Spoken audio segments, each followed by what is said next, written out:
Hey guys, welcome back to my channel. First of all, I just want to say thank you to everyone who has subscribed so far and who has left me comments and have sent me messages on how excited they are for this channel, because it's gotten me even more excited. I'm super grateful for everyone that's reached out to me, and I hope that you like today's video. So let's get started.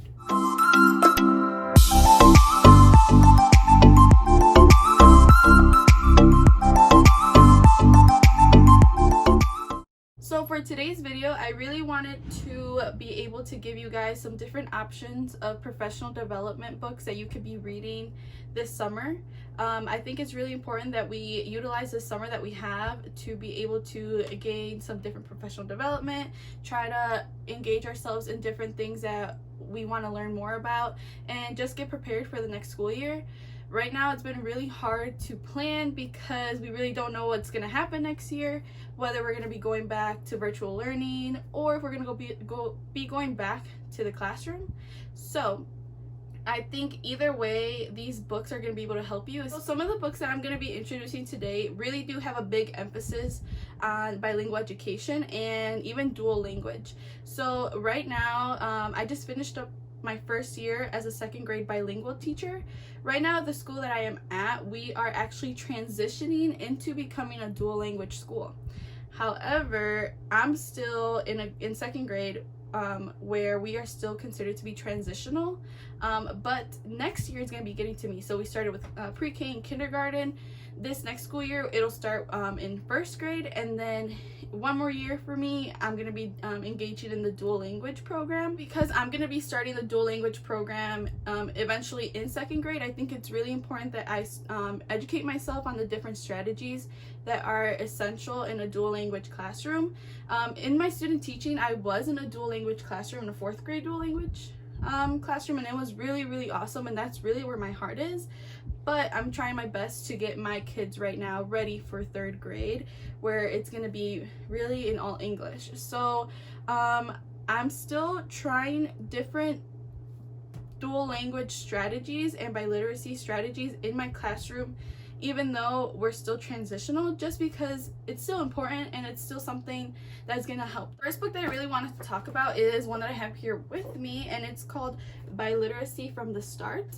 I am actually part of a committee in my school where we decided to have a book club on this book, and it was extremely helpful, especially if you are a bilingual teacher or a dual language teacher, or it just gives, or an ESL teacher as well. It gives a lot of different strategies on reading instruction, time allocation. I really wanted to read some of the key features that are written in the back, just so it could explain to you a little bit better than I can what this book is really about. So the first key feature is that it says a holistic biliteracy framework for paired literacy instruction that allocates time for Spanish literacy and literacy-based English language development at every grade level. A focus on assessing reading and writing in Spanish and English side by side. The groundbreaking K-5 biliterate reading trajectory that teachers use to differentiate instruction and assessment. Sample biliteracy curricular units, lesson plans, instructional routines, and assessment practices using narrative and informational texts. It helps you implement, monitor, and strengthen biliteracy instruction. I found myself going back to this book a lot this school year. It just has so many different resources. It has a lot of different sample work from other students, and it's just a really great resource. It gives you different ways that you could implement the instruction within your reading and writing block, and it is a super great resource if you do teach in a bilingual classroom, if you have ESL students, or dual languages is awesome. So I really recommend this book for you to read this summer. Next book that I really wanted to talk to you guys about is called Teaching for Biliteracy. That book I actually do not have with me. I left it in the classroom, but I think I really need to go get it because it's something that I really want to reference to this summer while I'm planning for next year. That book really focuses on strengthening the relationship between the English and the Spanish language, which I think is really important. We need to be able to create that bridge, The Bridge, which is super important in bilingual classrooms, in dual language classrooms, on how to make those connections between both of the languages. So if you are not familiar with the concept of bridging, I think this is a really great resource for you to understand the concept of bridging between English and Spanish. So if you're going to be going into a dual language student teaching placement, or if you feel like that's something that you want to pursue in the future, I feel like this book is an essential as well, to be able to help you understand the concept of bridging and everything that goes with it. So the next book that I really want to talk about is called The Next Step Forward in Guided Reading. This book is a great resource book that I'm currently finishing, so I'm not done with it, but I'm already recommending it because it's a really good resource. It gives you different instructional tools that you could use during your guided reading time.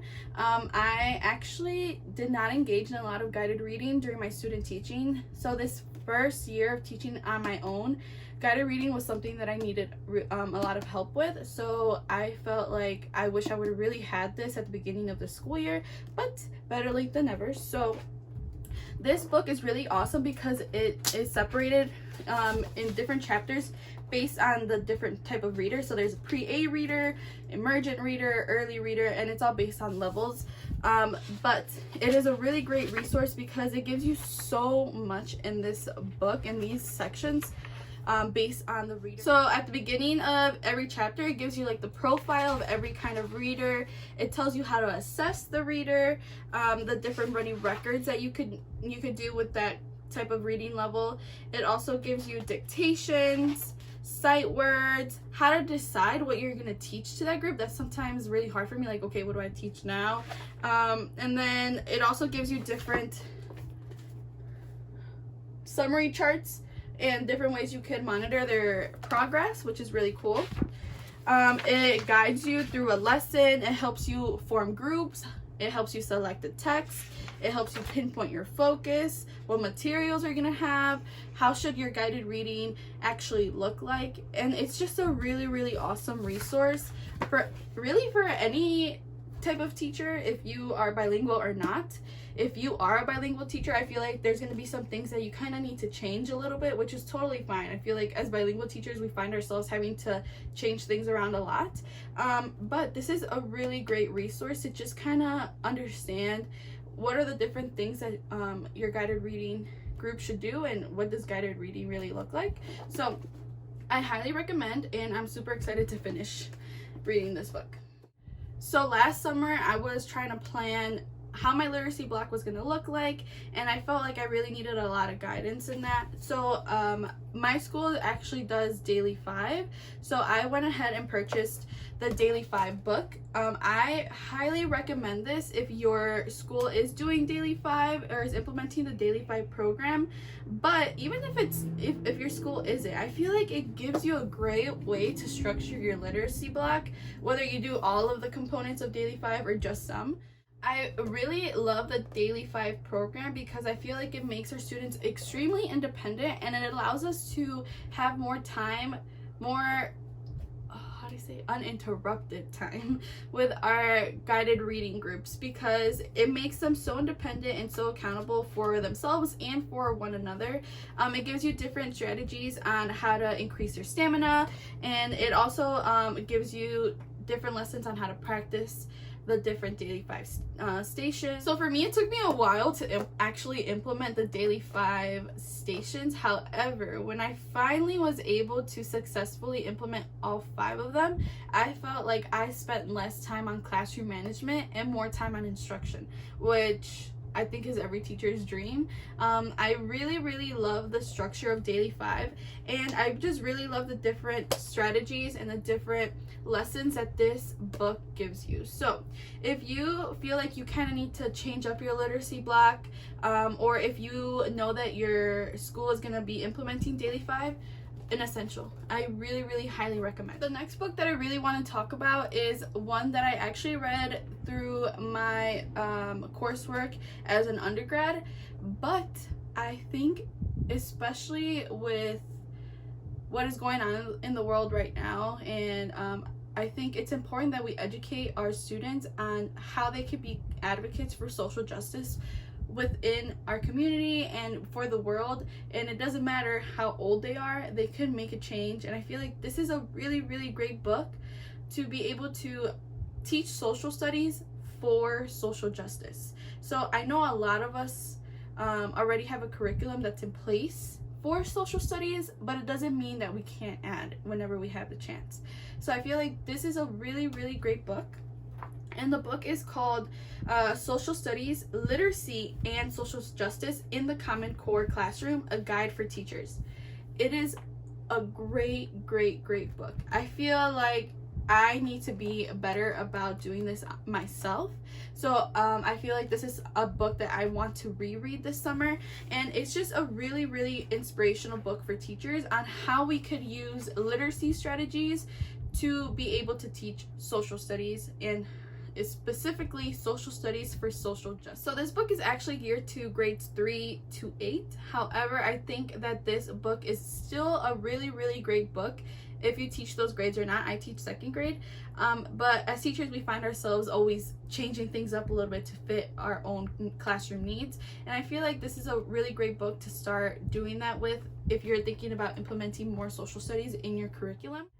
I just mostly love how it implements social studies and language arts together, because I think it just makes it a little bit easier for us, especially the amount of time that we have in our classroom. Sometimes to teach social studies is not a lot, so we have to be able to find a way to implement that somewhere in our curriculum, because it's so important that our kids know the different things that are happening in the world. So this is a really great book to help you kind of guide you how you could do that in your classroom. So it's really, really great read. One of the best things about this book is what happens at the end of every chapter, which is reflection exercises. I think as teachers we need to be so reflective on our teaching and how we could help our students become better and how our lessons could be better.